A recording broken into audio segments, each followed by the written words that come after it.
අයිබෝන් දරුවනේ. අද අපි කතා කරන්න යන්නේ ව්‍යාපාර පදනම අව්‍යාපාර පරිසරය එකකේ ව්‍යාපාර සංකල්ප විග්‍රහය එන ඊළඟ කොටස ව්‍යාපාර විකාශය බිස්නස් ඉවොලුෂන්. අතීතයේදී ව්‍යාපාර ඇති වුණේ මොන යුගයේද?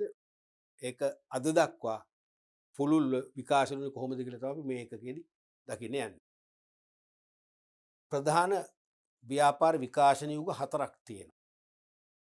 ඊට අමතරව මේ ස්වයංපෝෂිත යුගය කියන්නේ ව්‍යාපාර විකාශනයට පූර්ව අවදි යුගය.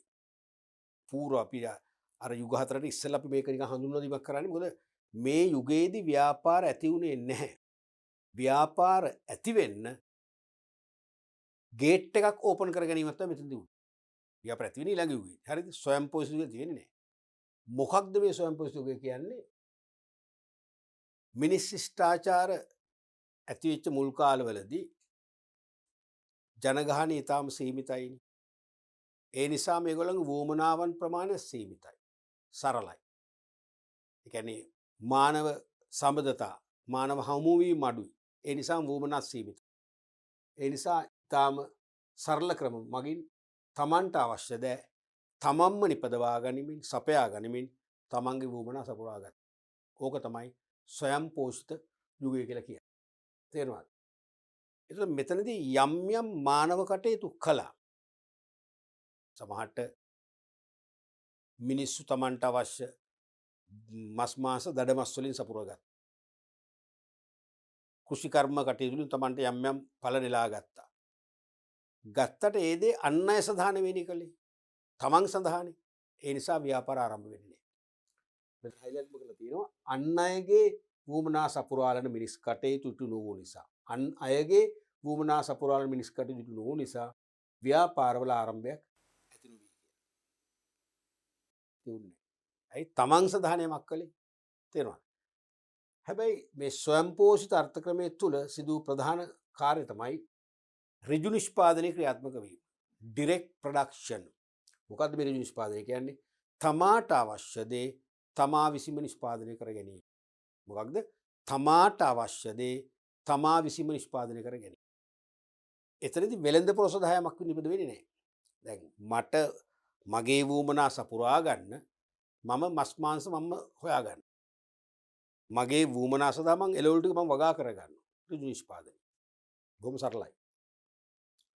ඊළඟට මේ ඍජු නිෂ්පාදනයේදී පුද්ගල විශේෂීකරණයක් ඇතිවීම නිතතිම්ම සිදු වෙනවා. ඇයි? මම එකම කාර්යයක් හෝ කාර්යන් කීපයක් දිගින් දිගටම කරනවා. එම දිගටම කරනකොට මට ඒකෙන් අත්දැකීම් සමුදායක් ලැබෙනවා. ඒ නිසා අන් අයට සාපේක්ෂව වෙනත් අයට සාපේක්ෂව මට පුළුවන් අඩු වියදමකින් ඒව නිපදවන්න. අඩු සම්පත් ප්‍රමාණයක් නැත්නම් අඩු යෙදවුම් ප්‍රමාණයකින් පුළුවන් ඒ නිර්මාණ බිහි කරන්න. ගුණත්වයේ සාපේක්ෂව ඉතා ඉහළ මට්ටමක පවත්වාගෙන යන්න පුළුවන්. ඒක තමයි පුද්ගල විශේෂීකරණය කියන්නේ. ඒ නිසාම ඒ පුද්ගල විශේෂීකරණ ප්‍රතිඵලයක් වශයෙන් අඩු යෙදවුම් වලින් වැඩි නිමවුම් ප්‍රමාණයක් බිහි කරනවා කියන්නේ අතිරික්ත නිෂ්පාදනයකුත් එළියට. ඒ කියන්නේ මට වුවමනා ඒකක ප්‍රමාණයට වඩා වැඩි ඒකක ප්‍රමාණයක් නිෂ්පාදනය වෙනවා. ඒක තමයි අපි අතිරික්තයක් නැත්නම් සර්ප්ලස් එකක් කියලා කියන්නේ. තේරුණානේ? මේ අතිරික්ත නිෂ්පාදනයේ බිහි කිරීමම හේතු වෙනවා. අතිරික්ත නිෂ්පාදනයේ බිහි කිරීමම හේතු වෙනවා. ඊළඟට ඒ අතිරික්ත නිෂ්පාදනය වෙනත් අයගේ අතිරික්ත සමග හුවමාරු කරගෙන බහණ්ඩ හුවමාරු යුගයකට එන්න. එහෙනම් ඊළඟ ස්ටේජ් එක බහණ්ඩ හුවමාරු යුගයට යන්න ගේට් එක ඕපන් කිරීමක් තමයි මේ අතිරික්ත නිෂ්පාදනය වෙන්නේ. එහෙනම් නැවත කියනවා තමාට අවශ්‍ය දේ තමා විසින්ම නිපදවාගත්ත යුගයේ කාලය තමයි ස්වයංපෝෂිත යුගය. අන් අය සඳහා යමක් කළේ නැහැ. ඒ නිසා ව්‍යාපාර ආරම්භ වුණේ නැහැ. එහෙනම් ඇති වුණේ ඍජු නිෂ්පාදනය. තමන්ට අවශ්‍ය දේ තමන්ම නිෂ්පාදනය කළා. ඒ ඍජු නිෂ්පාදනයේ තුලින් විශේෂීකරණයක් ඇති වෙලා, පුද්ගල විශේෂීකරණයක් ඇති වෙලා අතිරික්ත නිෂ්පාදනය බිහි කළා. හරිනේ? ඊළඟට දෙවෙනි යුගය තමයි බහණ්ඩ හුමාරු යුගය නැත්නම් බාටර් ක්‍රමය. බාටර් සිස්ටම් ස්ටේජ්. මොකද්ද මේ බහණ්ඩ හුමාරු කියන්නේ? දෙපාර්ශ්වයක් අතර බහණ්ඩයකට බහණ්ඩයක් හුමාරු කර ගනිමින් තම වුවමනා සපුරා ගැනීම. දෙපක්ෂයක් අතර බහණ්ඩයකට බහණ්ඩයක් හුමාරු කර ගනිමින් තම වුවමනා සපුරා ගැනීම. පිස්සල්ලා කිව්වා වගේ අර ස්වයං පෝෂිත යුගයේදී පුද්ගල විශේෂීකරණයේ ප්‍රතිඵලයක් ලෙස අතිරික්ත නිෂ්පාදනයක් ඇති. එම අතිරික්තයන් තමයි අන් අය සමග හුවමාරු කරගන්නේ. ඒ නිසා භාණ්ඩ හුවමාරු ක්‍රමය ඇති වෙනවා. මේ භාණ්ඩ හුවමාරුව නිසා මොකද වෙන්නේ? වෙළඳාම කියන එක නිර්මාණය වෙනවා. ඔන්න වෙළඳාම ඇති වෙන්නේ භාණ්ඩ හුවමාරුව. ඒ මොකද භාණ්ඩයක් තවත් කෙනෙක්ගේ භාණ්ඩයක් සමග හුවමාරු කර ගැනීමත් වෙළඳාමක් තමයි. එතරම් මුදල් මෙයාගයක් තියෙනවනේ. මුදල් මෙයාගයක් අපිට ආරෝපණය කරන්න පුළුවන්. මුදල් මෙයාගයක් තියෙන නිසා තමයි මම දෙන භාණ්ඩය ඔබ බාරගන්නේ. ඔබ දෙන භාණ්ඩය මම බාරගන්නේ. එහෙනම් එතන වෙළඳාම. තේරුණාද? අනිවාර්යයෙන් වෙළඳාම. ඉතින් ඒ වෙළඳාම ඇති වෙනවා. වෙළඳාම ඇති වෙන මොකද උනේ? එහෙනම් වක්‍ර නිෂ්පාදනයක් එළියට. වෙළඳාම ඇති වෙනවා කියන්නේ ඊළඟ කන්සෙප්ට් එක එළියට එනවා. මොකද්ද? වක්‍ර නිෂ්පාදනයක් ඇති වෙනවා. ඒ කියන්නේ මොකද්ද? විකිණීම සඳහා වෙළඳාම සඳහා අන් අය සමග හුවමාරු කර ගැනීම සඳහා මම යමක් නිපදවනවා. ඒක තමයි එහෙනම් වක්‍ර නිෂ්පාදනය කියන්නේ. හරිද? එහෙනම් මෙතනදී මේ මම නිපද වූ අතිරික්තය අන් අයගේ අතිරික්තය සමග හුවමාරු කර ගැනීමෙන් අපි දෙපක්ෂයේම වුවමනා ඉෂ්ට වෙනවා. එහෙනම් අන් අයගේ වුවමනා සපුරාලන්න මෙතන සාර්ථක හැකියාවක් ලැබෙනවා. අන්න ඒ නිසා ව්‍යාපාරවල ආරම්භය ඇති වෙන්නේ මේ යුගයේ. තේරුණාද? අන්තිමේදී යනු භාණ්ඩ හුවමාරුගේ එක් පුද්ගලයා හෝ පුද්ගල කණ්ඩායම් විශේෂීකරණයකින් යුතුව නිපද වූ භාණ්ඩ හා සේවා හුවමාරු කර ගනිමින් වුවමනා සපුරාගත් නිසාම ව්‍යාපාරවල ආරම්භය භාණ්ඩ හුවමාරු ක්‍රමය තුලින් ඇති වුණා. පැහැදිලිනේ? එහෙනම් ව්‍යාපාර ආරම්භය ඇති වෙන්නේ භාණ්ඩ හුවමාරු ක්‍රමය තුල. ඊට පස්සේ ඊළඟ යුගය එනවා. ඊට පෙර මේ භාණ්ඩ හුවමාරු ක්‍රමේ පසු කාලීනව දරුණේ දුර්වලතාවක් ගැටලු මතුවෙනවා. ඒ තමයි වුවමනා අතර ද්වික සම්පාතයක් නොමැති වීම. මේ කියන්නේ එකම අවස්ථාවේ එකම මොහොතේ දෙපක්ෂයේ වුවමනා ගැලපෙන්න ඕන. නමුත් ගැලපෙනව නම් ද්වික සම්පාතයක් ඇත. ගැලපෙන්නේ නැහැ කියන්නේ ද්වික සම්පාතයක් නැත. තේරුණානේ? දැන් නිදසුනක් වශයෙන් මම යම් කෙනෙකුට මල්ලක තියෙන සහල් කොටසක් දීලා එයාගෙන් අපි හිතමු රෙදිපිලි ටිකක් ඉල්ලනවා කියලා. මම එයාගෙන් රෙදිපිලි ඉල්ලනවා සහල් දීලා. මම දෙන සහල් එයාට අවශ්‍ය වෙලා තියෙන වෙලාව. එයාලගේ ඕන තරම් සහල් තියෙනවනේ මොකද වෙන්නේ? මගේ සහල් ගන්න කැමති වෙන්නේ නැහැ. තේරෙනවද? අන්න අපි කියනවා එහෙනම් මොකක්ද? ද්වික සම්පාතයක් නැහැ. මම සහල් දෙනකොට එයාටත් සහල් ඕනේ. එයා රෙදිපිලි දෙනකොට මටත් රෙදිපිලි ඕන. අන්න ද්වික සම්පාතයක් තියෙනවා. මේක හැම වෙලාවෙම නැහැනේ. ඒ නිසා ගැටුම්. අද ඇයි ඕක නැත්තේ? අද ඔය ප්‍රශ්නේ නැත්තේ මොකද? අද අපි පුරුදු වෙලා තියෙන්නේ වෙළඳ පොලේදී මුදල් ගෙවලා අපට අවශ්‍ය භාණ්ඩ ආසේව ගන්න. ඒ නිසා මේ ප්‍රශ්නේ අද නැහැ.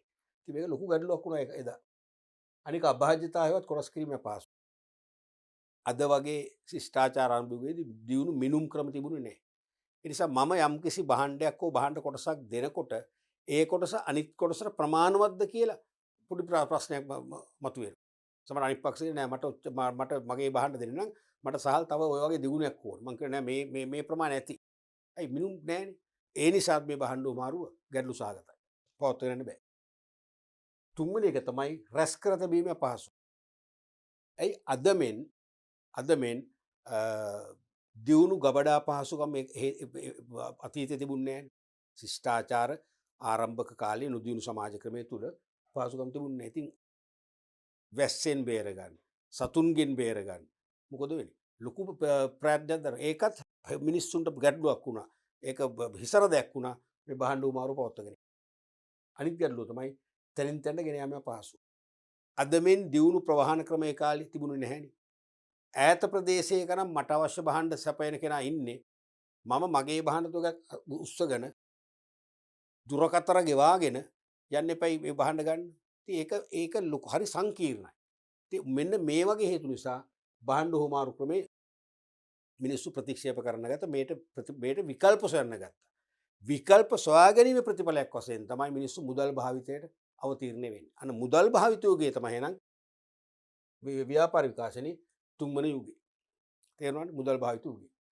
money usage stage.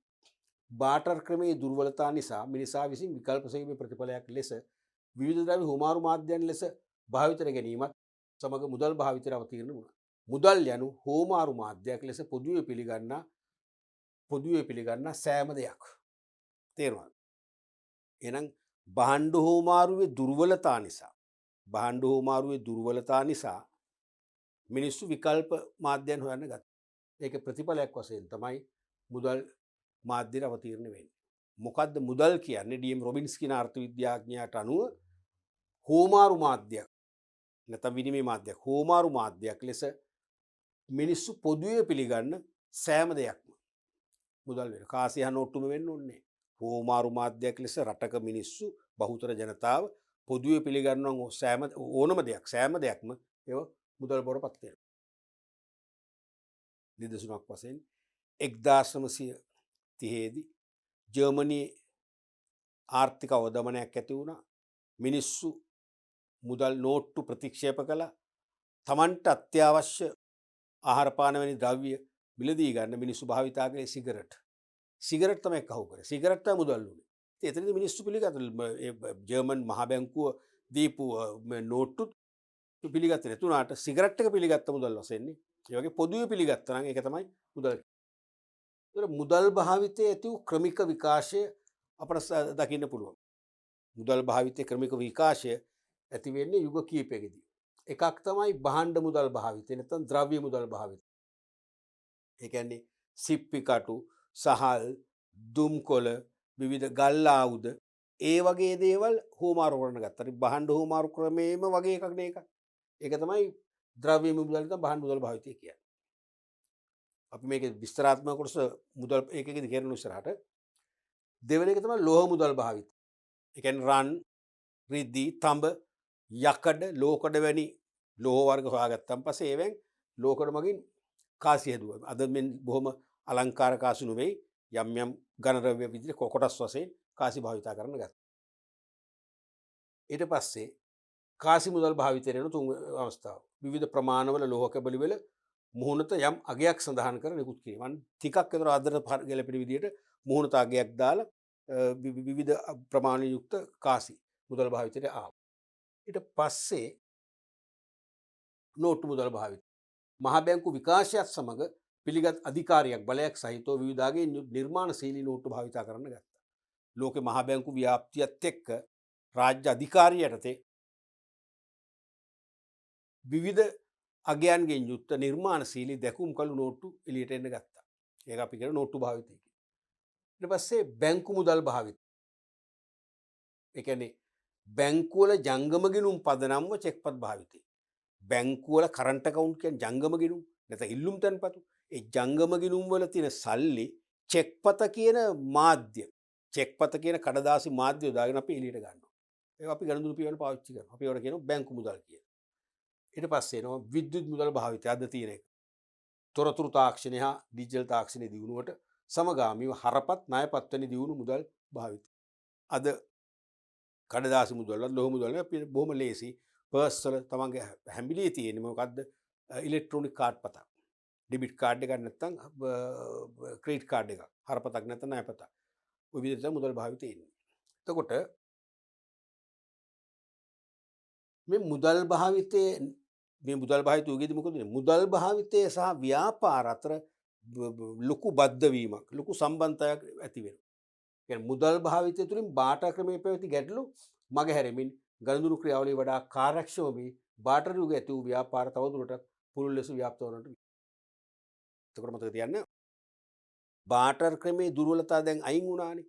මුදල් භාවිතයත් එක්ක ගනුදෙනු ක්‍රියාවලිය පහසු වුණා. දැන් මෙතනදී මොකද වෙන්නේ? මේ යුගයේදී ගැනුම්කරු සහ විකුණුම්කරු කියන දෙපාර්ශ්වය මැදට අලුතෙන් තුන්වෙනි පක්ෂයක් බිහි වෙනවා. කවුද? වෙලෙන්දා. ට්‍රේඩර් වෙලෙන්දා. වෙලෙන්ද මොකද කරන්නේ? භාණ්ඩ අතිරික්ත තියෙන අයගෙන් මුදල් දීලා ඒ භාණ්ඩ තමා මිලදී ගන්න. අරන් තමන්ගේ වෙලෙන්සලේ රැස් කරනවා. රැස් කරලා මොකද කරන්නේ? රැස් කරලා තමන් මුදලට අවශ්‍ය ආකාරයට කලබි කරනවා. අන්න වෙලෙන්දෙක් බිහි වෙනවා.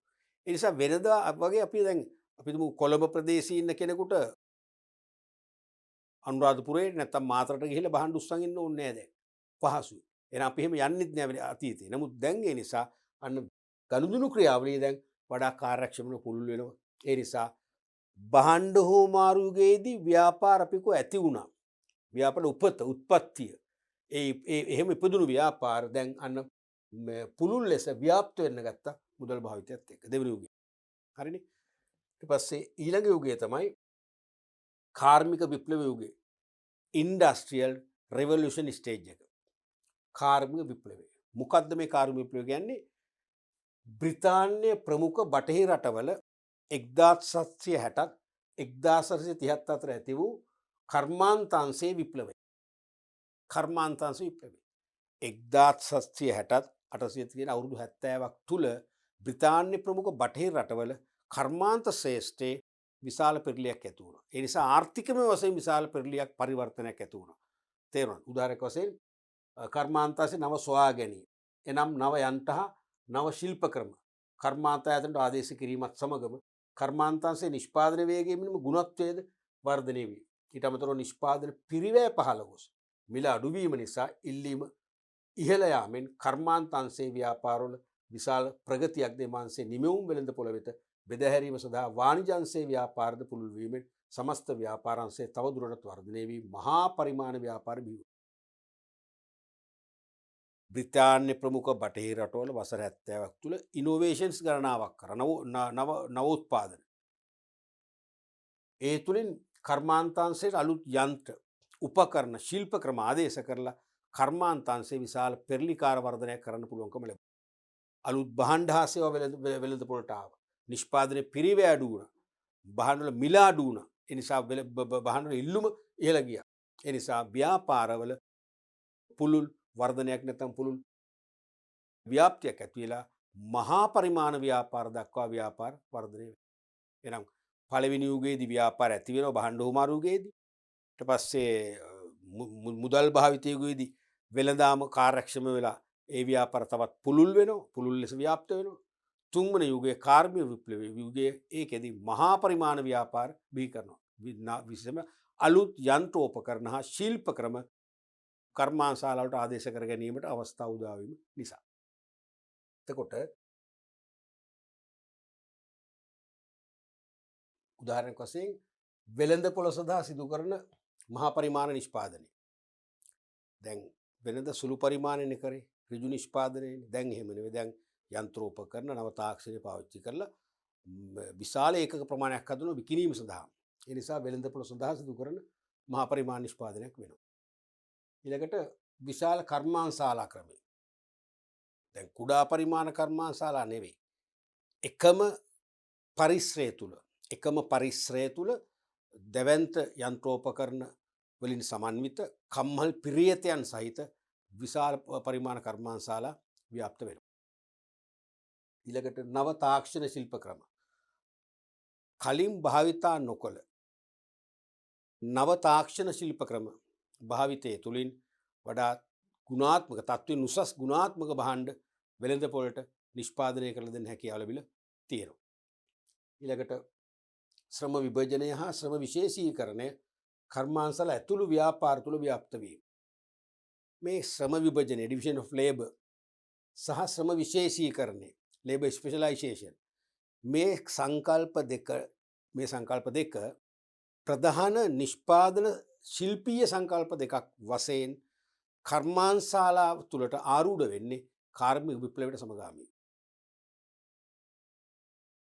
එහෙම සම්බන්ධ වෙලා අද වන විට කර්මාන්තශාලා තුළ නිෂ්පාදන ක්‍රියාවලීන් නැත්නම් නිෂ්පාදන පද්ධතීන් තුළ අප්‍රමාණ මෙහෙවරක් ඉටු කරන ප්‍රධාන සංකල්ප දෙකක් බවට පත් වෙලා තියෙනවා.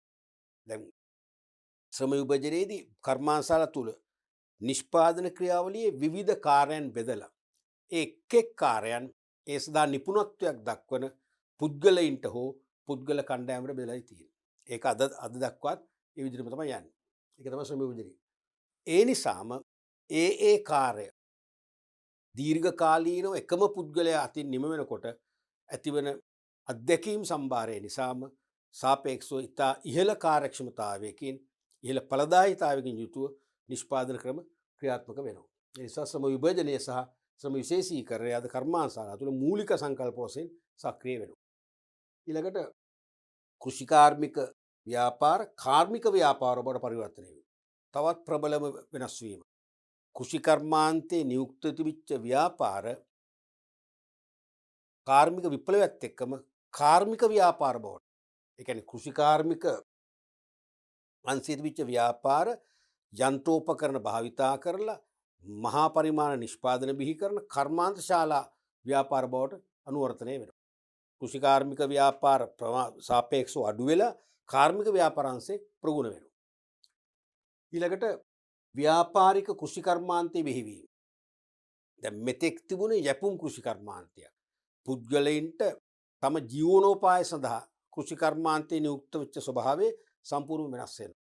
කෘෂිකර්මාංශයට පවා නවීන යන්ත්‍ර සූත්‍ර භාවිතා කරලා ව්‍යාපාරික කෘෂිකර්මාන්තයක් ඇති වෙනවා. ඒ කියන්නේ මහා පරිමාණයෙන් කෘෂි අස්වැන්න බිහි කරලා වෙළඳපොළට මහා පරිමාණයෙන් තොග වශයෙන් විකුණන්න පුළුවන් ව්‍යාපාරික කෘෂිකර්මාන්තයක් බවට යැපුම් කෘෂිකර්මාන්තය වෙනස් වෙනවා. සේවාංශවල වර්ධනය. කාර්මික විප්ලවය තුළින් හැම අංශයකම නව උත්පාදන බිහි කරනවා. තේරුණාද? ඒ වගේ සේවාංශ වලටත් අවශ්‍ය විවිධ නවීන තාක්ෂණික යුක්ත යන්ත්‍රෝපකරණ බිහි වෙලා සේවාංශ sannivedana සේවය, ප්‍රවාහන සේවය වැනි සේවාවල පුළුල් ව්‍යාප්තියක් වර්ධනයක් ඇති කරලා තියෙනවා නව උත්පාදන හඳුන්වා දීම තුලින්. ඊළඟට නාගරීකරණයක් ඇතිවීම. කාර්මික විප්ලවයත් එක්ක මහා පරිමාණ කර්මාන්තශාලා ව්‍යාප්ත වුණා කියලා කිව්වනේ. ඒ මහා පරිමාණ කර්මාන්තශාලා අවට ප්‍රදේශයේ යටිතල පහසුකම් වලින් සන්නද්ධ වෙනවා. ඒ ප්‍රදේශවල මිනිස්සු තමන්ගේ පදිංචියට වාසයට තෝරගන්නවා. ඒත් එක්කම ඒගොල්ලන්ට අවශ්‍ය බැංකු රක්ෂණ ප්‍රවාහන ආදී පහසුකම් වර්ධනය කරනවා. ඒකෙන් මොකද්ද වෙන්නේ? තදාසන්න නාගරික නගර නිර්මාණය වෙනවා. කළමනාකරණ ශ්‍රේෂ්ඨයත් ප්‍රසාරණය වෙනවා. නවීන තාක්ෂණ මෙවලම් භාවිතා කිරීම තුළින් කළමනාකරුවන්ගේ කටයුතු වඩා පහසු වෙනවා. වඩා පුළුල් වෙනවා. සහ නිවැරදි වෙනවා. කළමනාකරණ තීරණ ගැනීමේ ක්‍රියාවලිය ඩිසිෂන් මේකින් ප්‍රොසෙස් එක නිවැරදිව කරන්න පුළුවන්කම ලැබෙනවා. ඒ නිසා කළමනාකරණ ශ්‍රේෂ්ඨයත් දියුණු වෙනවා. ඊළඟට ස්වයං රැකියාව වෙනුවට ව්‍යාපාර අංශය තුළ සේවා නියුක්ත අවකාශ ඉහළ යාමක් සිදු වෙනවා. කියන්නේ ස්වයං රැකියාව නෙවෙයි. තේරෙනවද? ව්‍යාපාර අංශය තුළ රැකියා අවස්ථා ප්‍රසාරණය වීමක් ඇති වෙනවා. ඒ වගේ වෙනස්කම් කීපයක් මූලික වශයෙන් ඇති වෙනවා කාර්මික විප්ලවය සමග. ඊළඟට ව්‍යාපාර විකාශනයේ ඊළඟ අවස්ථාව තමයි තොරතුරු තාක්ෂණ යුගය. වර්තමාන යුගය තොරතුරු තාක්ෂණ යුගය. ඉන්ෆර්මේෂන් ටෙක්නොලොජි ස්ටේජ් එක. sannivedana අංශය හා පරිගණක අංශය ඇති වූ ශීඝ්‍ර වර්ධනයත් සමගම තමයි මේ තොරතුරු තාක්ෂණ යුගය නිර්මාණය වෙන්නේ. sannivedana තාක්ෂණයයි පරිගණක තාක්ෂණයයි. තේරුණාද? අද වෙනකොට අන්තර්ජාලය, විද්‍යුත් පැල ඒ වගේ sannivedana අංශයත් පරිගණක තාක්ෂණයත් දියුණු වීම ප්‍රතිඵලයක් වශයෙන් ඔබත් මමත් අද ජීවත් වෙන්නේ තොරතුරු තාක්ෂණ යුගයක. මේ නිසා sannivedana පරිගණක අංශයේ වර්ධනයත් සමගම ව්‍යාපාර වලට අවශ්‍ය විවිධ වූ වෙළඳපොළ තොරතුරු පහසුවෙන් රැස් කර ඒවා විශ්ලේෂණය කර නිවැරදිව වෙළඳපොළ අවශ්‍යතා හැඳිනගෙන ඊට උචිත ලෙස ව්‍යාපාරික නිමැවුම් ප්‍රදානය කිරීමට හැකි වෙලා තියෙනවා. තොරතුරු තාක්ෂණ දියුණුව නිසා වෙනදට වඩා පහසුවෙන් පුළුල් වෙළඳපොළ අවකාශයක් තුළින් ව්‍යාපාරිකයින්ට අවශ්‍ය තොරතුරු රැස් කරගන්න පුළුවන්. ගඳුරුකරුවන් සංඛ්‍යාව, ඒගොල්ලන්ගේ ජීවන චක්‍රය, එයාලගේ ජීවන රටාව, එයාලගේ ආදායම් මට්ටම, ආදායම් බෙදී යන ආකාරය, ඒගොල්ලන්ගේ රුචිකත්වයන්, පවුලේ සංයුතිය ආදී විවිධ දේවල්. ඒ වගේම වෙළඳපොලේ ඉන්න තරඟකරුවෝ දිනාගෙන ඇති වෙළඳපොළ කොටස් ප්‍රමාණය, තව ඉතුරු වී ඇති වෙළඳපොළ කොටස් ප්‍රමාණය, තරඟකරුවන්ගේ ලෙව්පාය මාර්ග හැම දෙයක්ම බොහොම ලේසියෙන් විශාල වශයෙන් දත්ත රැස් කරලා විශ්ලේෂණය කරලා වෙළඳපොළ අවශ්‍යතා නිවැරදිව හඳුනා ගන්න. ඒ වගේම නිවැරදිව ඒවා සපුරාලන්න අවකාශ සලසනවා තොරතුරු තාක්ෂණ යුගය නිසා. ඒත් එකම ප්‍රාදේශීය එක්ක ජාතික නැත්නම් ජාත්‍යන්තර මෙන්ම ගෝලීය වශයෙන්ද විවිධ වෙළඳපොළවල් නැත්නම් පාරිභෝගික කණ්ඩායම් විවිධ වෙළඳපොළවල් සමග සබඳතා ගොඩනගා ගන්න පුළුවන් වෙලා තියෙනවා. ඒ තුලින් ව්‍යාපාර නිමැවුම් සඳහා විශාල ඉල්ලුමක් ගොඩනගා ගන්න පුළුවන් වෙලා තියෙනවා. ඒ නිසා සියලු ව්‍යාපාරද වන විට විශාල වර්ධනයක් අත්පත් කරගෙන ප්‍රාදේශීය ජාතික ව්‍යාපාර වෙනුවට ගෝලීය ව්‍යාපාර ගෝලීය ව්‍යාපාර ග්ලෝබල් බිස්නස් ගෝලීය ව්‍යාපාර තත්ත්වයට සමස්ත ව්‍යාපාර ලෝකේ අනුවර්තනය නැත්තම් පරිවර්තන වෙලා තියෙනවා. එදා තොරතුරු තාක්ෂණ යුගයට පෙර සාමාන්‍යයෙන් ප්‍රාදේශීය ජාතික මට්ටමින් තමයි ව්‍යාපාර. අද ඉන් ඔබට ගිහිල්ලා ගෝලීය මට්ටමේ ගෝලීය ව්‍යාපාරයක් දක්වා ව්‍යාපාර විකාශනය කරලා තියෙනවා. එතකොට ඒත් එක්කම මේ තොරතුරු තාක්ෂණ යුගයේදී අන්තර්ජාලය ණයපත්වන විද්‍යුත් මුදල් ණයපත් හරපත්වන විද්‍යුත් මුදල් භාවිතය ඔස්සේ ව්‍යාපාර ගනුදෙනු වේගවත් හා පහසුවෙන් සිදුවීම තුළින් සම්ප්‍රදායක ව්‍යාපාර වෙනුවට විද්‍යුත් ව්‍යාපාර බිහි කරනවා. අන්තර්ජාලය යොදාගෙන ණයපත් හරපත්වන මාධ්‍ය යොදාගෙන ගනුදෙනු කළ හැකි වීමෙන් සම්ප්‍රදායක ව්‍යාපාර වෙනුවට අද ඊ-බිස්නස් විද්‍යුත් ව්‍යාපාර බිහි වෙලා තියෙනවා. ඒ නිසාම මෙතෙක් භෞතික වශයෙන් පැවති වෙළඳපොළ වෙළඳපොළ අවකාශයක් දක්වා පරිවර්තන වෙලා තියෙනවා. කියන්නේ සීමා නිම්වලලු නැති පුළුල් වෙළඳපොළ අවකාශයක්. අද වන විට අපි මෙහි ලංකාවේ දැන් අපි අන්තර්ජාලය ඔස්සේ විදේශ රටවල ව්‍යාපාරිකයන් සමග සම්බන්ධ වෙනවා. තොරතුරු හුවමාරු කරගන්න. අපි ඇනවුම් කරනවා. විද්‍යුත් මුදලින් ගෙවීම් කරනවා. අපට ඇමරිකාවේ බහන්න බොහොම කෙටි කාලයක් තුළ මෙහෙට ගන්න පුළුවන්කම ලැබිලා තියෙනවා. ඒ නිසා අනිවාර්යයෙන්ම වෙළඳපොලේ සීමාව අපට මේ ප්‍රාදේශීය ජාතිවල පෙන්වන්න බෑ. සීමාවක් නැහැ. ඒ සීමා නිම්වලු නැති වෙළඳපොළ අවකාශයන් තේරෙනවා. විද්‍යුත් ව්‍යාපාර තොරතුරු තාක්ෂණය නිසා විද්‍යුත් ව්‍යාපාර බිහි වෙනවා, මතු වෙනවා. විද්‍යුත් ව්‍යාපාර තුළින් වෙළඳපොළ ස්ථානය කියන එක වෙළඳපොළ අවකාශයක් දක්වා විකාශනය කරලා තියෙනවා. ඒ නිසා අතීතයේ කුඩා පරිමාණයෙන් ව්‍යාපාර ආරම්භ කරන අයට දැවැන්ත ව්‍යාපාරිකයෙක් වෙන්න දිගු කාලයක් යනවා. නමුත් තොරතුරු තාක්ෂණයත් එක්ක ව්‍යාපාරිකයට වෙළඳපොළ අවකාශයේ ඕනෑම ගනුදෙනු කරුවෙක් ඉතා ඉක්මනින් සම්බන්ධ කරනවා. නැත්නම් ව්‍යාපාරයට අපි කියනවා ව්‍යාපාරිකයයි වෙළඳපොළ අතර තියෙන දුර මොකද වෙලා තියෙන්නේ? අඩු වෙලා තියෙනවා. කියන්නේ ඇමරිකාවේ ඉන්න ගැනුම් කරුවෙකුට අපිට මෙහෙ ඉඳන් බහන සපයන්න පුළුවන්. තේරෙනවද? ව්‍යාපාරිකයයි වෙළඳපොළ අතර දුර අඩු කරනවා මේ තොරතුරු තාක්ෂණය දියුණුව නිසා. ඒ නිසා අද වන විට අලුතෙන් ව්‍යාපාරයක් ආරම්භ කරන කෙනාට වැඩි කලක් යන්නේ නැහැ. කෙටි කාලයක් තුල දැවැන්ත ව්‍යාපාරිකයෙක් ගෝලීය ව්‍යාපාරිකයෙක් බවට පරිවර්තනය වීමේ හැකියාව උදා වෙලා තියෙනවා. තේරෙනවද? ඒ නිසා කෙටි කාලයක් තුල අර ව්‍යාපාර ලෝකයේ තුල නොනිමින නාමයක් ඒ වගේම වටිනාකමක් අත්පත් කර ගැනීම හැකියාව ලැබිලා තියෙනවා. ඒ නිසා තොරතුරු තාක්ෂණයේ ඊටම අතිශය වැදගත් කාර්යභාරයක් කරලා ලෝකේ ඊටම දැවැන්ත තරඟකාරී ගෝලීය ව්‍යාපාර බිහි කරන යුගයක් බවට පත් වෙලා තියෙනවා. ඊළඟට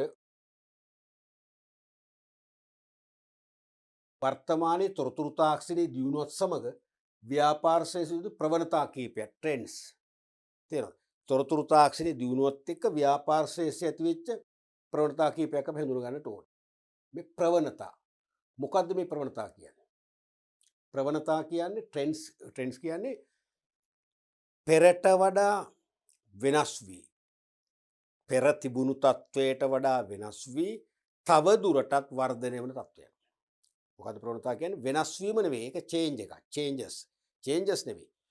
පෙර තිබුණු තත්වයට වඩා වෙනස් වී ඒ වෙනස් වීම එන්න තව වර්ධනය වෙනවා. දිගින් දිගටම වැඩි දියුණු වෙනවා නම් ඒක තමයි ප්‍රවණතාවක් කියන්නේ. අපි කියනවා කාන්තාවන් රැකියාවලට පිවිසෙන ප්‍රවණතාවක් අද තියෙනවා. මොකක්ද ඒකේ තේරුම? අපිට දැනට අවුරුදු 30කට 40කට උඩ වෙනකම් කාන්තාව රැකියාවලද පොළ හිටියේ නැහැනේ ගොඩක් පිරිසක්. අද එහෙම නෙමෙයිනේ.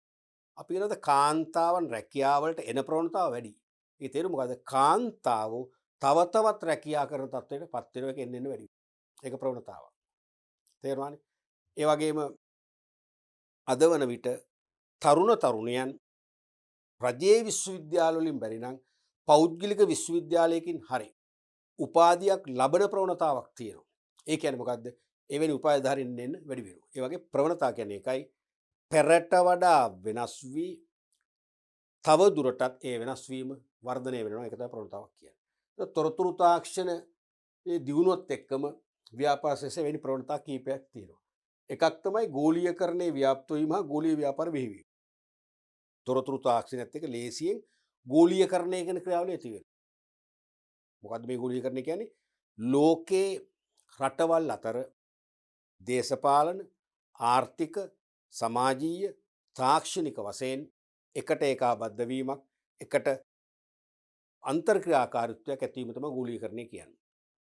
අද කිසිම රටකට ලෝකේ හුදකලාව ක්‍රියාත්මක වෙන්න බෑ. ලෝකේ හුදකලාව ඉන්න බෑ. ඔක්කොම රටවල් එකට බැඳිලා තියෙන්නේ. එකම අපි කියන එකම ග්ලෝබ් එකක් බවට පත් වෙලා කියලා. ඒකත් එක්ක මොකද වෙන්නේ? අනිවාර්යයෙන්ම ව්‍යාපාරිකයෝ නිරන්තරයෙන්ම ගෝලීය ව්‍යාපාර බවට පත් වෙනවා. ඒ කියන්නේ තමන්ගේ දේශයේ තුල පමණක් තමන්ගේ වෙළඳපොළ කරගන්නේ නැතුව තමන්ගේ දේශයෙන් පිට දේශාන්තරවලත් තමන්ගේ වෙළඳපොළ ව්‍යාප්ත කර ගැනීමෙන් ගෝලීය ව්‍යාපාර නිර්මාණය වෙනවා. දෙවෙනි එක තමයි විද්‍යුත් ව්‍යාපාරී බිස්නස් බිහිවීම. විද්‍යුත් ව්‍යාපාර. අපි මේ පුළුල් කොටසක් ඉස්සරහට කරනවා තොරතුරු පද්ධති කියලා ඒකකයේදී. විද්‍යුත් ව්‍යාපාර කියන්නේ ව්‍යාපාරවලට අදාළ සියලුම කාර්යයන් අන්තර්ජාලය හරහා සිදු කිරීම තමයි විද්‍යුත් ව්‍යාපාර කියන්නේ. තේරුණාද? ව්‍යාපාරවලට අදාළ සියලුම කාර්ය කියන්නේ භාණ්ඩ තොරතුරු ප්‍රචාරය කිරීම, භාණ්ඩ ඇනවුම් කිරීම, ඇනවුම් බාර ගැනීම, ඒ වගේම ගෙවීම් විද්‍යුත් මුදල් මගින් ගෙවීම් කිරීම නැත්නම් ගෙවීම් බාර ගැනීම, ඒ වගේ අන්තර්ජාලය හරහා ව්‍යාපාරවල සියලු කාර්යයන් ඉටු කරනවා නම් අපි වෙන ව්‍යාපාරවලට කියනවා මොනවද? විද්‍යුත් ව්‍යාපාර කියලා. එහෙනම් අද තොරතුරු තාක්ෂණයේ දියුණුවත් එක්කම e-business ව්‍යාප්ත වීමත් ප්‍රවණතාවක් බවට පත් වෙලා තියෙන එන්න ඉහළ යනවා. ඊළඟ විද්‍යුත් මුදල් මගින් ගනුදෙනු පියවීම. ඒකත් ප්‍රවණතාවන්නේ. අද එන්නම කෑෂ්ලස් සොසයිටි එකක් කරා අපි ගමන් කරනවා කියලා කියනවනේ. මුදල් රහිත සමාජයක් කරා. ඒ කියන්නේ කාසිය නොහොට්ටු ගනුදෙනු කිරීම අඩු කරලා ණයපත් හරපත් වැනි මාධ්‍යයන් මගින් ගනුදෙනු පියවීම එන්න වැඩි වෙනවා. ඒකත් ප්‍රවණතාවක් කළා. ඊළඟට පරිසරයේ පිළිබඳ සැලකිලිමත් වීම. මේ තුලින් පරිසර හිතකාමී ව්‍යාපාර වර්ධනය වෙනවා. අද වන විට තොරතුරු තාක්ෂණයේ දියුණුවත් එක්කම ව්‍යාපාරිකයන් පරිසර හිතකාමී ව්‍යාපාර බවට අනුවර්තනය වීමක් තියෙනවා. ට්‍රෙන්ඩ් එකක් තියෙනවා, ප්‍රවණතාවක් තියෙනවා. තේරෙනවද? මොකද හේතුව අද වෙන විට තොරතුරු තාක්ෂණයේ දියුණුවත් එක්ක පරිසරය පිළිබඳ තොරතුරු රැස් කරන්න. පරිසර හිතකාමී තමන්ගේ ව්‍යාපාර කටයුතු හසුරුවා ගන්නේ, සැලසුම් කරගන්නේ කොහොමද කියලා බොහොම පහසු මාර්ගවලට පිවිසෙන්න පුළුවන්. ඒ නිසාම අද වන විට පරිසර හිතකාමී ව්‍යාපාර තත්වයට ව්‍යාපාර පරිවර්තනය වෙන ප්‍රවණතාවක් තියෙනවා. ඊළඟට ව්‍යාපාර සමාජ වගකීම් පිළිබඳ සැලකිලිමත් වීම. social responsibilities. සෑම ව්‍යාපාරිකයෙකුටම තමන්ගේ ගනුදෙනුකරුවන්ට අමතරව සමස්ත සමාජයේ සමාජිකයන් වෙනුවෙන් යම් යුතුයකම් මහා බැඳීම් ඉටු කිරීමට වගකීමක් තියෙනවා. අනිසා අද වන විට ව්‍යාපාරිකෝ සමාජ වගකීම් පිළිබඳ ගොඩක් උනන්දු වෙනවා. සමාජ වගකීම් ඉටු කරන ව්‍යාපාර තත්ත්වයකට පත් වෙලා තියෙන. ඒකට තොරතුරු තාක්ෂණය ඉවහල්ලා තියෙනවා. හේතුව තොරතුරු තාක්ෂණය ඔස්සේ විශේෂම sannivedana තාක්ෂණය ඔස්සේ සමාජයේ ගැටලු හඳුන ගන්න. සමාජයට නොවිසඳුණු ප්‍රශ්න තියෙනවා හඳුන ගන්නත්. ඒ නොවිසඳුණු ප්‍රශ්න ගැටලු වලට විසඳුම් ලබා දීමේ හැකියාවක් තිබෙන නිසාම සමාජ වගකීම් පිළිබඳ සැලකිලිමත් වීමක් දකින්න පුළුවන්. ඔය වගේ ප්‍රවණතා කීපයකුත් තියෙනවා. ඊළඟට ව්‍යාපාර සංකල්ප ඒකකයේ ඊළඟ අනුසංකල්පය වන අපි එනවා වාණිජ්‍ය කියන කොටසට. කොමර්ස් කියන එක වාණිජ්‍ය. දැන්ට අවුරුදු ගණනාවකට පෙර 2009ට පෙර ලංකාවේ උසස් පෙළ විෂයක් තිබුණේ වාණිජ්‍ය හා මූල්‍ය කියලා. පස්සේ තමයි ව්‍යාපාර අධ්‍යයනය වල අනුවර්තන උනේ. මේ වාණිජ්‍ය කොමර්ස් කියන එක ව්‍යාපාර අධ්‍යයනයේ විෂයේදී කළමනාකරන විෂයන් වලදී වාණිජ්‍ය කියන කන්සෙප්ට් එක සංකල්පය අමතක කරන්නම බෑ. ව්‍යාපාර නිෂ්පාදන ව්‍යාපාර ලෝකයක්. ව්‍යාපාර ලෝකයේ ඇතැම් ව්‍යාපාර නිෂ්පාදනය කරනවා. ඇතැම් ව්‍යාපාර භාණ්ඩ බෙදහැරීම නැත්නම් විකිණීම කරනවා. ඒ නිෂ්පාදනය කරන ව්‍යාපාර ලෝකයේ තුල වාණිජය කියන සංකල්පය අමතක කරන්න බැරි. මොකද වාණිජයෙන් කරන්නේ භාණ්ඩ බෙදහැරීම. භාණ්ඩ ගෙන යාම. නිෂ්පාදකයාගේ සිට ගෙන යාම. තේරුණාද? වෙළඳාම හා උපකාරක සේවා ඔස්සේ ඒක පුදුරක් තියෙනවා. වෙළඳාම හා උපකාරක සේවා ඔස්සේ භාණ්ඩ හා සේවා වෙළඳපොළ කිව්වත් කමක් නැහැ. එහෙම නැත්නම් පාරිභෝගික වෙත බෙදහැරීමේ ක්‍රියාව. හොඳට මතක තියාගන්න. වාණිජය කියන එක වචනකින් නිර්වචනය කරන්න කිව්වොත් මොකක්ද වචනේ බෙදෑහැරි. කොහේ ඉඳන්ද? නිෂ්පාදකයාගේ සිට වෙළඳපොළ දක්වා. නැත්නම් නිෂ්පාදකගේ සිට පාරිභෝගික දක්වා. මේක වාණිජය ලොකු කාර්යභාරයක් ඉෂ්ට කරනවා. පාලමක් වගේ හරියට. විශාල ගංගාවක ඉවුරු දෙකක් තියෙනවනේ. එක ඉවුරක නිෂ්පාදකයෝ නිපදවනවා. හිතමු. අනිත් ඉවුරේ පාරිභෝගිකයෝ බලන් ඉන්නව පරිභෝජනය කරන්න. අර ඉන්දියා ගංගානම් ගඟ වගේ එක්තරා තැනක මට මතකයි පාලමක පොකරු කිලෝමීටර් 7මාරක් දිගයි පාලම. ගඟේ පාලල. ඒ වගේ හිතන්නකෝ. එතකොට විශාල ගංගාවක එක ඉවුරක නිෂ්පාදකයෝ නිපදවන නිමැවුම් එහා ඉවුරේ ඉන්න පාරිභෝගිකයාට නිකන් යන්නේ නැහැ. එහෙනම් ගෙන යන්න පාලමක් ඕනේ. ඒ පාලම තමයි වාණිජය කියන්නේ. පාලම තමයි වාණිජය කියන්නේ. නැත්තම් නිෂ්පාදකයයි වෙළඳපොළ නැමැති පාරිභෝගිකය අතර දුරස්ථ භාවය නැති කරන පාලම තමයි වාණිජය කියන්නේ. ඒ කොහොමද කරන්නේ?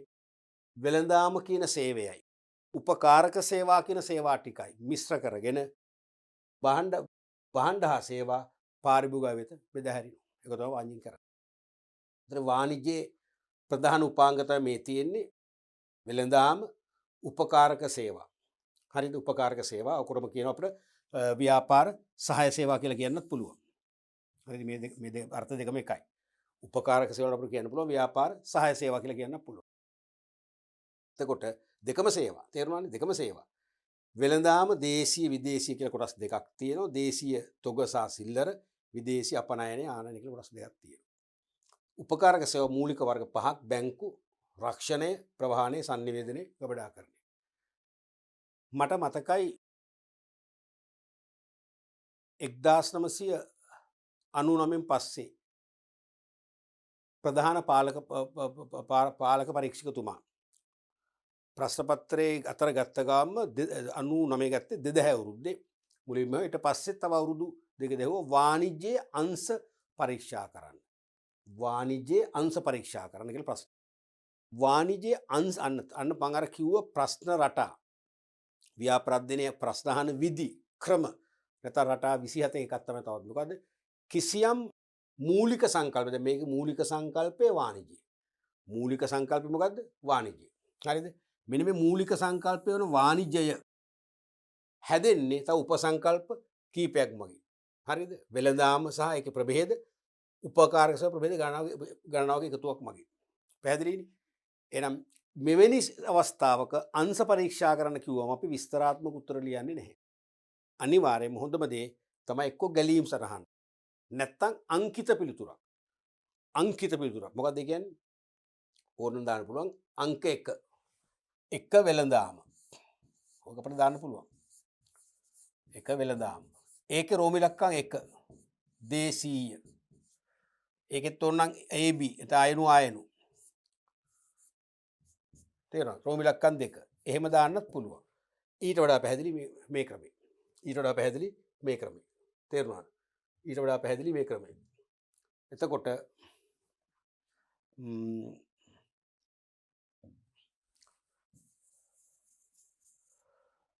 අංශ පරීක්ෂා කරන්නකුත් අනිවාර්යයෙන්ම ගැලීම් මගේ නම් යෝජනාව මාකින් ස්කීමින් අපේක්ෂා කරන දේම ගැලීම් සරණින් පෙන්නන්න. මේකට තමයි ලකුණු දෙන්නේ. විස්තර ලියන්න එපා. පැහැදිලිනේ? ඊළඟට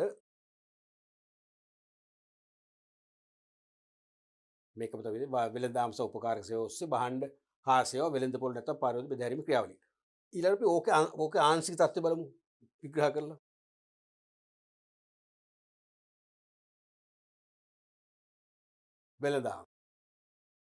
වෙළඳාම කියන්නේ නිෂ්පාදකයාගේ සිට පාරිභෝගිකයා දක්වා භාණ්ඩ හා සේවා විවිධ අතරමැදියන් අතර හුවමාරු වීමේදී ඇතිවන විකිණීමේ සහ මිලදී ගැනීම ක්‍රියාව. දැන් මෙහෙමයි. නිෂ්පාදකයාගේ සිට ගනුදෙනුකරුවා පාරිභෝගිකයා දක්වා භාණ්ඩ බෙදා හරිනකොට විවිධ අතරමැදියෝ මිඩල්මන්ලා සම්බන්ධ වෙනවා. නියෝජිතයෝ, තොග වෙළෙන්දු, සිල්ලර වෙළෙන්දු, තවලුතුම සර්විස් එකේ ජොබර් කියලා කෙනෙක්. අර සිංහල වචන තාම නැහැ ජොබර්. ඒ වගේ විවිධ අතරමැදියෝ ඉන්නවනේ. මේ අතරමැදියන් අත අයිතිය පැවරීමක් වෙනවා. අයිතිය භාණ්ඩවල අයිතිය මාරු වීමක් වෙනවා. දැන් උදාහරණයක් වශයෙන් නිෂ්පාදකයා මුලින්ම නියෝජිතයාට භාණ්ඩ වල අයිතිය දෙනවා. ඒතකොට නිෂ්පාදකයා විකුණනවා, නියෝජිතයා මිලදී ගන්නවා. ඒ දෙකම වෙළඳාම. එක මොහොතේ නෙමෙයි. නැවත නියෝජිතයා තොග වෙළෙන්දර විකුණනවා. තොග වෙළෙන්ද මිලදී ගන්නවා. එහෙනම් විකිණීම මිලදී ගැනීම මේ දෙන්න අතර වෙනවා. ඒකත් අයිති. තොග වෙලෙන්ද සිල්ලර වෙලෙන්දට අයිතිය පවරනවා. එහෙනම් තොග වෙලෙන්ද විකුණනවා, සිල්ලර වෙලෙන්ද මිලදී ගන්නවා. ඒකත් වෙළඳාමට අයිති. සිල්ලර වෙලෙන්ද පාරිභෝගිකයට අයිතිය පවරනවා. භාණ්ඩවල භුක්තිය දෙනවා. සිල්ලර වෙලෙන්ද විකුණනවා, පාරිභෝගිකයා මිලදී ගන්නවා. ඒකත් වෙළඳාමට අයිති. ඒකයි මේ කිව්වේ නිෂ්පාදකගේ සිට පාරිභෝගිකයා දක්වා භාණ්ඩ සේවා විවිධ අතරමැදියන්ට හුවමාරු වීමේදී ඇතිවන විකිණීමේ සහ මිලදී ගැනීමේ ක්‍රියාවලින් ඔක්කොටම තමයි පොදුවේ වෙළඳාම කියන්නේ. විකිණීම නෙවෙයි. විකිණීමට වඩා වෙළඳාම අර්ථය පුළු. තේරුණාද? අතරමැදියන් අත විවිධ අතරමැදියන් අත භාණ්ඩවල අයිතිය පවරද්දී මිලදී ගැනීම විකිණීම වාර කීපයක් වෙනවා. ඒ සියල්ලම තමයි වෙළඳාම කියන්නේ. ඒක සේවාවක්. අනික උපකාරක සේවා. ඔක්සිලරි සර්විසස් කියලා අපි කියනවා. උපකාරක සේවා. කියන්නේ වෙළඳාම පහසු කිරීමටත් කාර්යක්ෂමව පවත්වාගෙන යාමටත් වෙළඳාම් පහසු කිරීමටත් කාර්යක්ෂමව පවත්වාගෙන යාමටත් සහාය වන සේවාවක්. තේරුණානේ? වෙළඳාම පහසු කිරීමටත් කාර්යක්ෂමව පවත්වාගෙන යාමටත් සහාය වන සේවාවක්. මේක හොඳට තේරුම් ගන්න කියන එක. දැන් වෙළඳාම පහසු වෙනවා. ඒ වගේම කාර්යක්ෂමව නිවැරදිව කරන්න පුළුවන්කම ලැබෙන සේවා. උදාහරණයක් වශයෙන් බැංකු, රක්ෂණ, ප්‍රවාහන, sannivedana, ගබඩාකරණය. දැන් මේ කියන විදියට තේරුම් ගන්න මේ උපකාරක සේවා නොතිබුණා නම් බැංකු, රක්ෂණ, ප්‍රවාහන, sannivedana ආදී උපකාරක සේවා නොතිබුණා නම් ලෝකයේ වෙළඳාමක් ක්‍රියාත්මක වෙනවද? ඔව්, ක්‍රියාත්මක වෙනවා. නෑ කියන්නේ. හැබැයි මන්දගාමී වෙළඳාමක් වෙන්න පුළුවන්. කාර්යක්ෂම නැති අකාර්යක්ෂම වෙළඳාමක් වෙන්න පුළුවන්. ඒකයි මේ කියන්නේ. තේරෙනවද? මේ උපකාරක සේවා නිසා වෙළඳාම වේගවත් වෙනවා, කාර්යක්ෂම වෙනවා. අනික පහසු. උදාහරණයක් හිතන්න සාමාන්‍ය වෙළෙන්දෙක් ගැන. එයා ළඟ භාණ්ඩ ඉවර වෙනකොට අපි එයා ළඟ තියෙන භාණ්ඩය ස්ටොක් කරගන්නවා සති දෙකකට. සතියක් තුල හදිසි ඉල්ලුම් තත්ත්වයන් නිසා වෙනත් තරංකරුවන්ගේ ගනුදෙනුකරුවොත් ඇවිල්ලා හදිසි අවශ්‍යතාව සඳහා ඉල්ලලා භාණ්ඩ ඉවර වෙනවා කියලා හිතන්න ඉක්මනින්ම. දැන් එයාට තවත් ඉල්ලුම තියෙනවා. මේ වෙළඳාම දැන් මේ වෙළඳාම දිගටම කරන්න මොකද කරන්නේ? මෙයා භාණ්ඩ ඇනවුම් කරන්න ඕන. ඇනවුම් කරන්න ක්‍රමයක් නැත්තම් මෙයා ගිහිල්ලා නිෂ්පාදකයාගෙන් භාණ්ඩ ගේන්න ඕනේ. සමහර නිෂ්පාදකයින් ඉන්දියාවේ කරන්න බෑනේ. ඒකට තමයි සංනිවේදනය තියෙන්නේ. ටක් ගාලා ඊමේල් එකක් ඇව්වා. කුරිය සර්විස් එකෙන් කුරිය ක්‍රමයට ඉක්මනට භාණ්ඩ වන්න කියලා ගෙන්න ගන්න පුළුවන්. අන්න වෙළඳාම කාර්යක්ෂම වෙනවා. වෙළඳාම පහසු වෙනවා. නැත්තම් මෙයා යන්නේ පෙයි නිෂ්පාදක හොයාගෙන. තේරුණාද? ඊළඟට ඉල්ලුවහම භාණ්ඩ දෙන්න පුළුවන් නන්නේ හොඳ. ගනුදෙනුකරු ඉල්ලන වෙලාවට පැදෙන්න.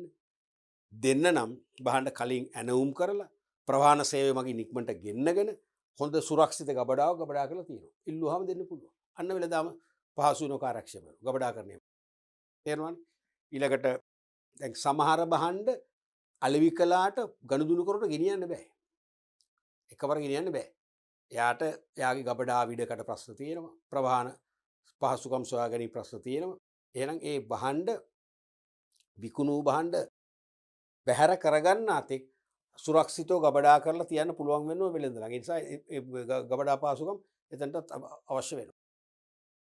ඊළඟට ඇතැම් භාණ්ඩ ගෙන යන්න අපිට පහසුකම් නැහැ.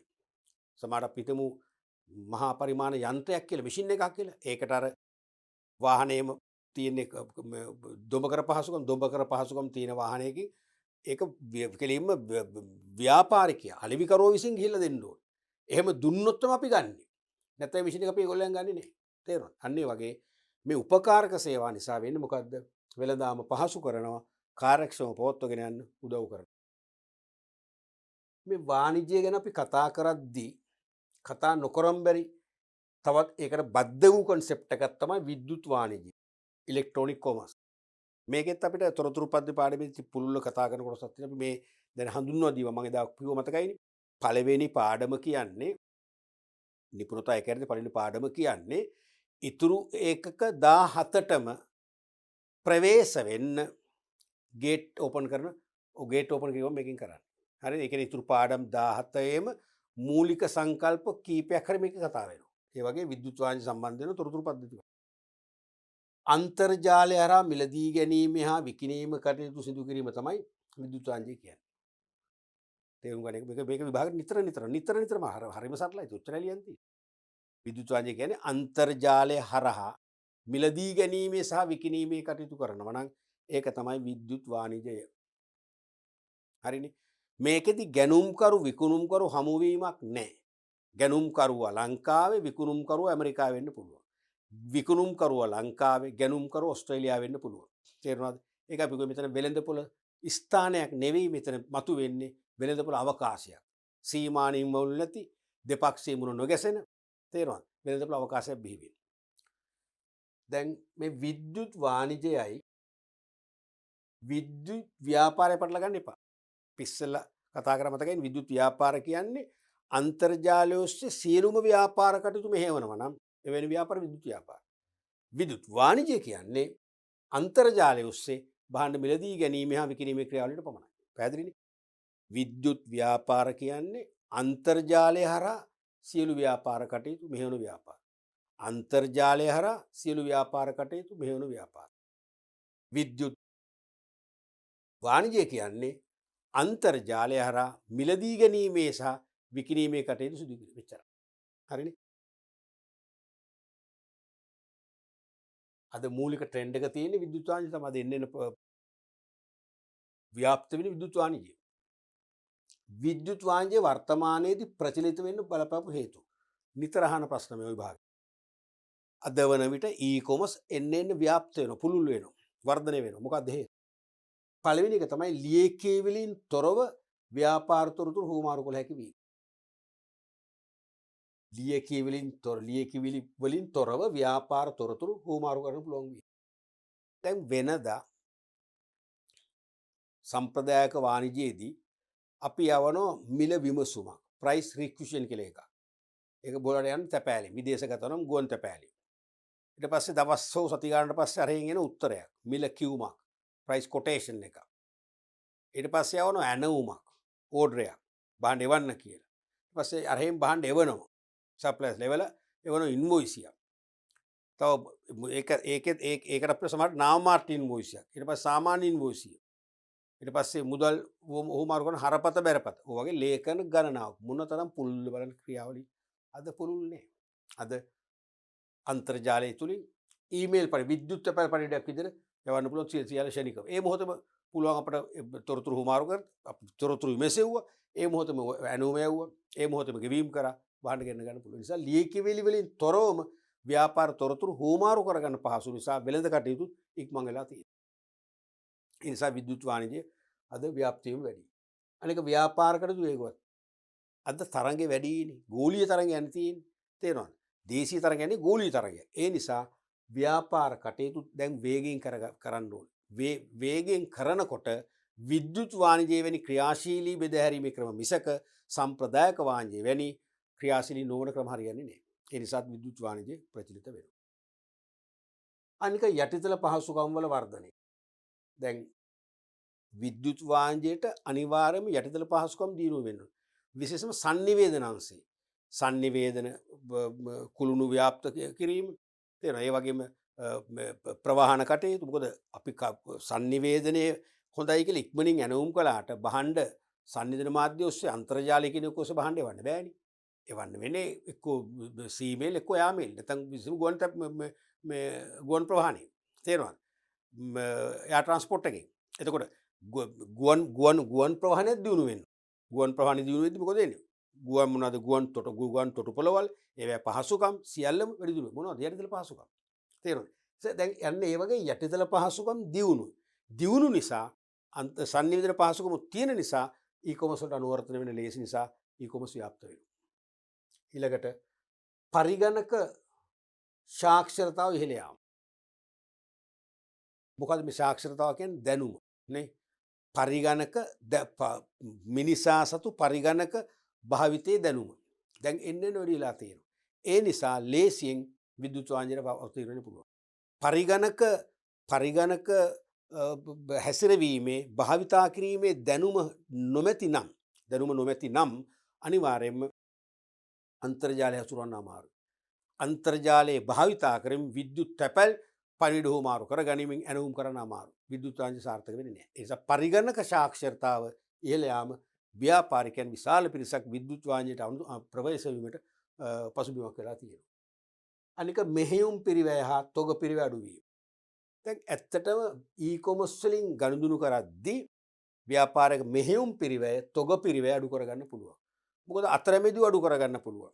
සේවකයෝ අඩු කරගන්න පුළුවන්. තේරෙනවද? ඒ නිසා පිරිවැය අඩු වෙනවා. තමන්ගේ ලාභාන්තිකයත් වැඩි වෙනවා. ඒ නිසාම විද්‍යුත් වාහනයට ප්‍රවේශ වීම වැඩි වෙලා තියෙනවා. අනික ගෝලීය වූ වෙළඳපොළ අවකාශයන් බිහිවීම. අද වන විට ව්‍යාපාරිකයන්ට අයිති විය යුතු ඉලක්ක වෙළඳපොළ ටාගට් මාකට් එක මොකදලා තියෙන්නේ? වෙළඳපොළ අවකාශයක් බවට පත් වෙලා තියෙන්නේ.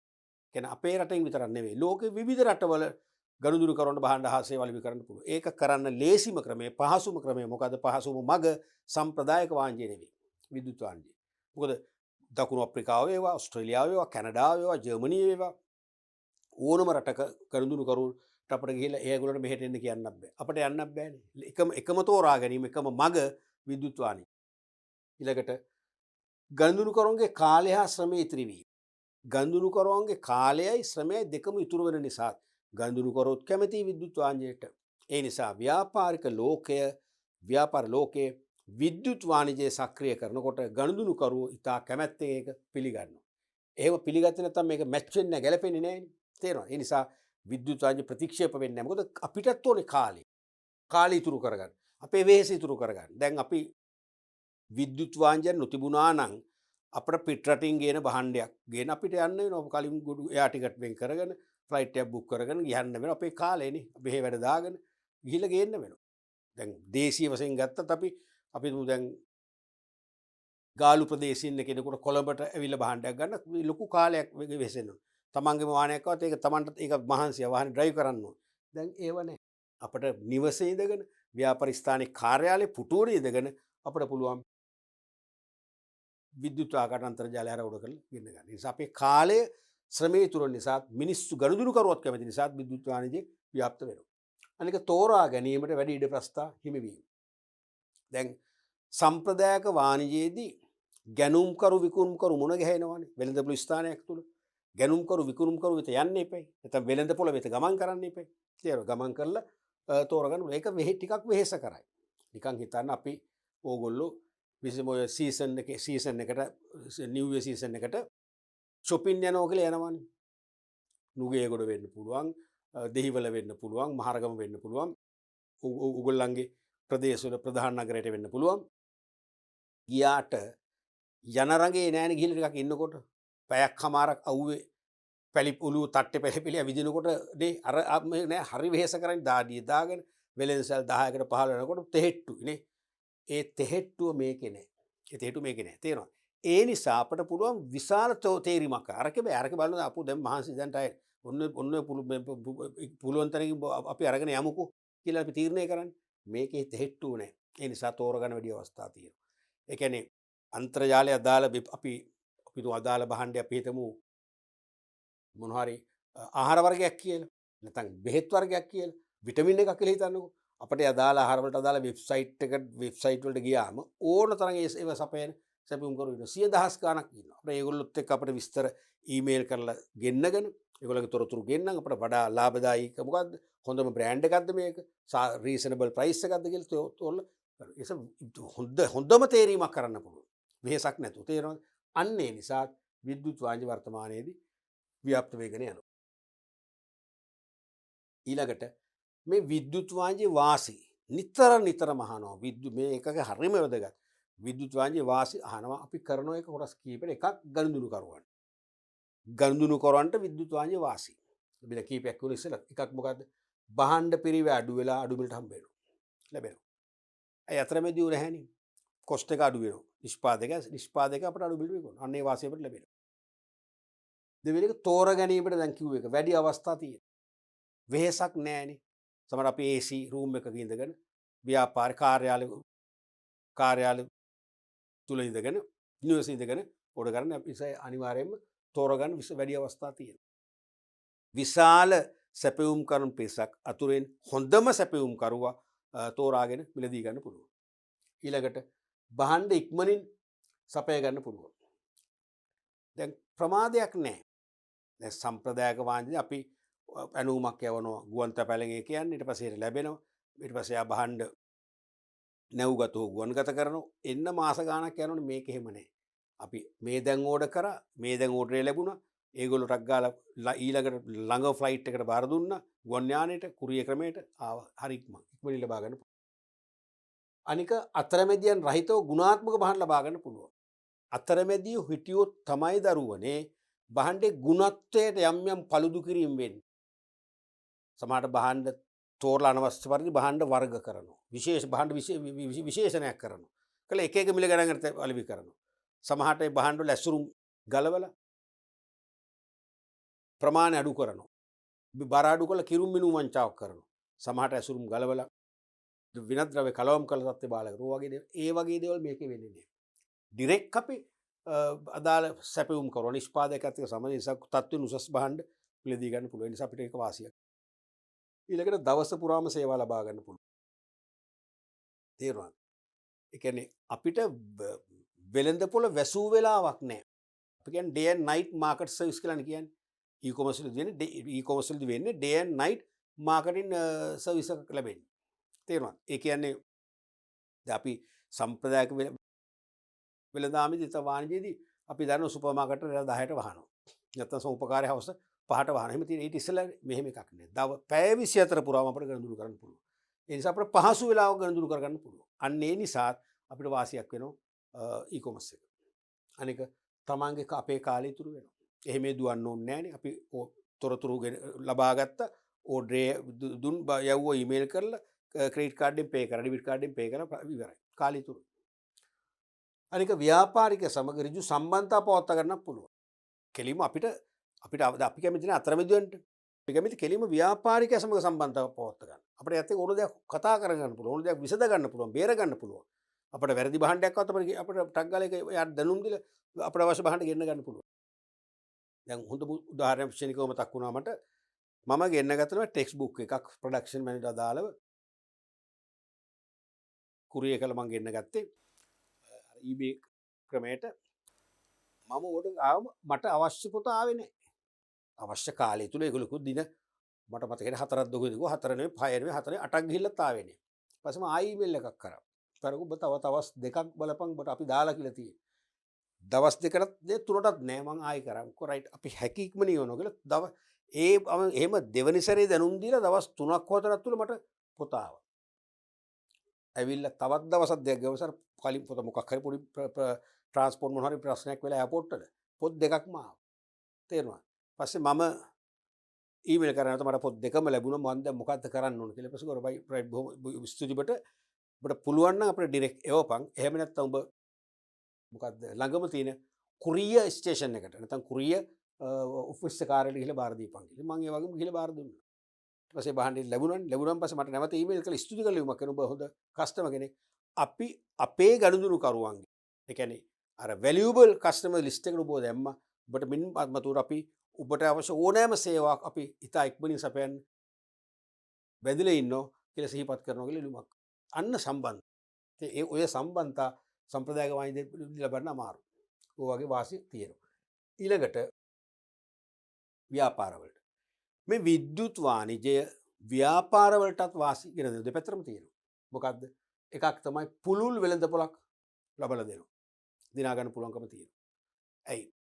දැන් සම්ප්‍රදායික වාණිජය මගේ වෙළඳසැලට එන අය විතරනේ මම විකුණන්නේ. මෙතන එන නොවන දෙගොල්ලන්ට. තේරෙනවද? ලෝකේ රටවල ලෝකේ ඕනම රටකට විකුණන්න පුළුවන් නිසා වැඩි විස්තර අවශ්‍ය නැහැ. තේරෙනවා. විශාල ගනුදෙනු කරන සංඛ්‍යාවක් හෙවත් පුළුල් වෙළඳපොළ කොටසක් දිනා ගන්න පුළුවන්.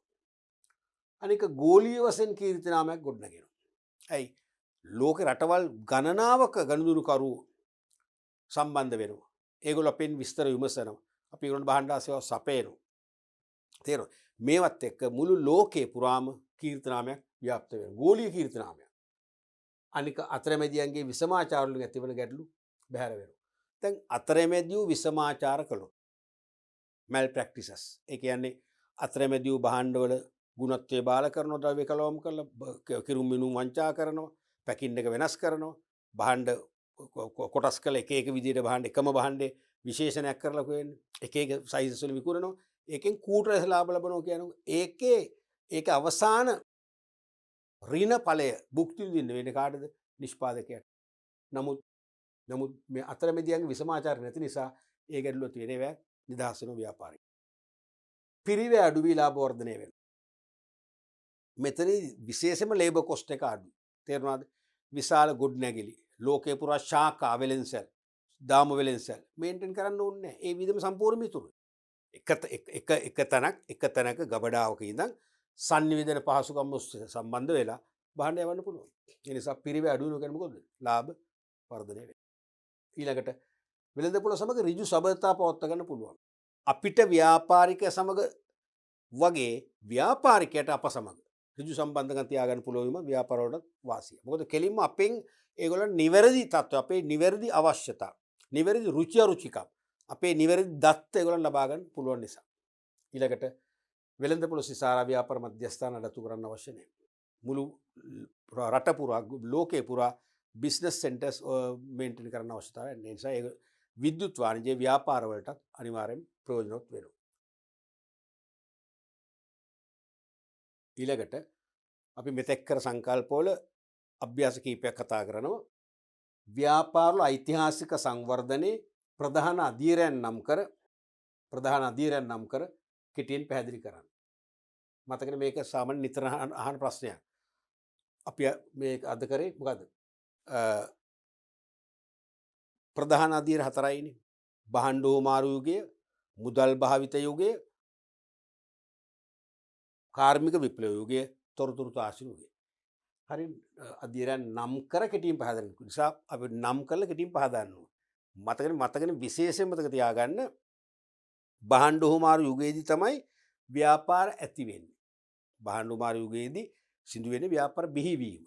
ඇයි අන් අයගේ අවශ්‍යතා සපුරාලන කාර්යයක් වෙනවා බහන්ඩෝමාරු තුලින්. ඒ නිසා ව්‍යාපාර ඇති වෙන්නේ බහන්ඩෝමාරු යුගයේදී. දෙවන යුගයේදී මුදල් භාවිත යුගයේදී වෙන්නේ මේ ව්‍යාපාර තව පුළුල් වෙනවා, ව්‍යාප්ත වෙනවා. ඇයි මුදල් නිසා වෙළෙන්දු බිහි වෙනවා. වෙළෙන්දු මුදල් යොදවල බහන් රැස් කරලා අවශ්‍යයට මුදලට විකුණනවා. අන්න ඒ නිසා තැන් තැන් වල දුවන්න ඕනේ නැහැ ගඳුරු කරුණු. පහසුයි. ගඳුරු කරුණු ඉල්ලුම වැඩි වෙලා ව්‍යාපාර පුළුල් වෙනවා. තුන්වෙනි එක කාර්මික විප්ලව යුගය. නවීන යන්ත්‍රෝපකරණ, නව කර්මාන්තශාලා, නවීන තාක්ෂණ ශිල්ප ක්‍රම සමග මහා පරිමාණ ව්‍යාපාර බිහි කරනවා. හතරවෙනි යුගයේ තොරතුරු තාක්ෂණ යුගය. ඒකෙන් sannivedana තාක්ෂණය, පරිගණක තාක්ෂණය ව්‍යාප්තියවත් එක්කම ලෝකයේ ඕනෑම රටක ගනුදෙනු කරු සමග ගනුදෙනු කරන ගෝලීය ව්‍යාපාර බිහි වෙනවා. නැත්නම් විද්‍යුත් ව්‍යාපාර බිහි වෙනවා. තේරුණාද? ඔන්න වගේ ඊටාම කෙටියෙන් ඒ හතර නම් කරලා පැහැදිලි කරාම සම්පූර්ණ ලකුණු ලැබෙනවා. කාර්මික විප්ලවයේ හේතුවෙන් ව්‍යාපාර ශ්‍රේෂ්ඨ ඇති වූ ප්‍රධාන වෙනස්කම් කෙටියෙන් විස්තර කරන්න. 2014 අන්තිමට මහතිර මොකද ඉදිරියට අහනවා කියලා ඒක. කාර්මික විප්ලවයේ හේතුවෙන් ව්‍යාපාර ශ්‍රේෂ්ඨ ඇති වූ ප්‍රධාන වෙනස්කම් කෙටියෙන් විස්තර කරන්න. උපරිම අවශ්‍ය කරුණු හතරයි. මතකනේ අපේ පේපර් එකේ පිළිතුරු උපරිම කරුණු හතරයි අපේක්ෂා කරන. හතරට තමයි දෙන්නේ. සමහරට කෙටි පිළිතුරු නම් සමහරට 8ක් අපිට නම් කරනවා. 8ක් නම් කරන්න. ඒ වගේ එහෙම නැත්තම් සාමාන්‍යයෙන් ලියන්නේ 4යි. ඒක තමයි අපේ ප්‍රොසීඩර් එක. ලියන්න පුළුවන්. කෘෂිකාර්මික ව්‍යාපාර කාර්මිකංශේ ව්‍යාපාර බවට පරිවර්තන වුණා. මහා පරිමාණ කර්මාන්තශාලා ක්‍රමේ ව්‍යාප්ත වුණා. ඒ වගේම යපුම් කෘෂි කර්මාන්තයේ ව්‍යාපාරික කෘෂි කර්මාන්තයක් බවට පරිවර්තනය වෙනවා. කළමනාකරණ ශ්‍රේෂ්ඨයේ ප්‍රසාරණයක් ඇති වෙනවා.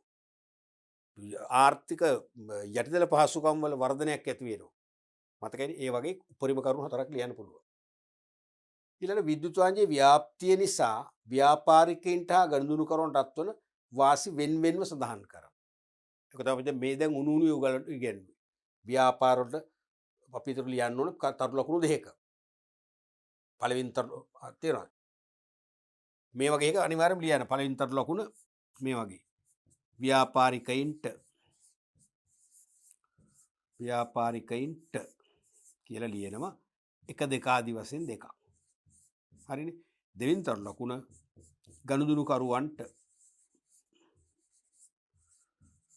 ගනුදෙනු කරුවන්ට කියලා අර වගේම 1 2 කියලා දෙකක් ලියනවා. මේකත් මතක තියාගන්න. දැන් මේකේ අහන විද්‍යාඥයෝ අපි නිසා ව්‍යාපාරිකයින්ට සහ ගනුදෙනු කරුවන්ට අත්වන වාසි. සංඛ්‍යාව කියලා නෑ දරුවනේ. මෙවැනි වෙතාවක අනිවාර්යයෙන්ම මතක තියාගන්න දෙකයි සාමාන්‍යයෙන් අහන්නේ. ඒ කියන්නේ ව්‍යාපාරිකයන්ට දෙකක් දෙකක්. තේරෙනවද? හතර හතර සාමාන්‍යයෙන් අහන්නේ 8ක් නේ එතකොට. එච්චර ලෝඩ් කරන්නේ නෑ ලකුණු. මේකට මේ වගේ ප්‍රශ්න අපේ ලකුණු දෙකයි. මේ දෙකට ලකුණු භාගය බැගින් එකයි භාගය බැගින් එකයි.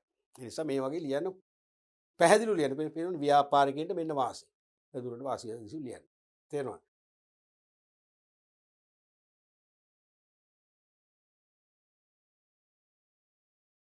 ඒක ඕගොල්ලෝ ලියන්න පුළුවන්.